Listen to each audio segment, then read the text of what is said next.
الكثير من الافكار اذا شفناها في لقاءات تشافي الونسو الاولى، ابرزها الدور الجديد لاردا جولير وهو دور ضابط الرتم، الدور المفقود منذ رحيل توني كروس، وايضا الغاء دور الجناح الايمن والاعتماد على الاظهره الهجوميين في الخطه الجديده، اعطاء مساحه في التحرك في المراكز الهجوميه بالنسبه لفينيسيوس، واصبح يميل اكثر لقلب الهجوم اكثر من الجناح الايسر، وايضا بالنسبه لتشواميني والادوار الدفاعيه اللي بيقوم فيها والتمركز الممتاز والمساحه اللي بغطيها بشكل ممتاز جدا، بالاضافه الى الخروج بالكره والتمريرات البطيئه في حال اراد الكوتش الحفاظ على النتيجه وفعليا كسر رتم الخصم. فرجانا تشافي الونسو نموذج كيف تكسر رتم الخصم عن طريق ايش؟ اللاعبين القادرين على الاحتفاظ بالكره لفترات طويله مثل مودريتش وسيبايوس، بالتالي انت بتحتفظ بالكره وبتستحوذ عليها حتى في الحاله الدفاعيه.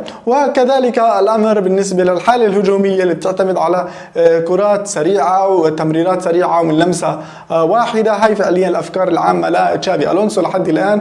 اليوم يواجه تشافي الونسو نادي بروسيا دورتموند، 5 لقاءات سابقه بين تشافي الونسو ودورتموند، انتصار واحد، خسارتين وتعادلين، لكن تشافي الونسو اليوم بيواجه دورتموند بتشكيله بجوده اعلى في بطوله فيها خروج مغلوب، فهل يتمكن من تحقيق نتيجه ايجابيه؟ خلينا نشوف شو رح يصير.